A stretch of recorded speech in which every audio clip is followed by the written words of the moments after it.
গ্রাউন্ডে আমাদের এই রাজ্যের 42টি আসনের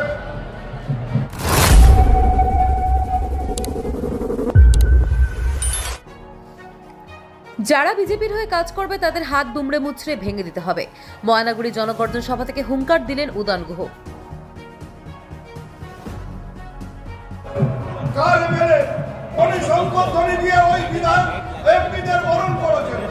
ওদের দলের বিধায়কদের বরণ করেছে, তারা অত জয় শ্রীরাম বলে স্লোগান দিচ্ছে, কিন্তু সবার আগে গিয়ে তারা ওই কন্যা ওই আমাদের লক্ষ্মীর ভান্ডারের লাইনে গিয়ে দাঁড়াচ্ছে।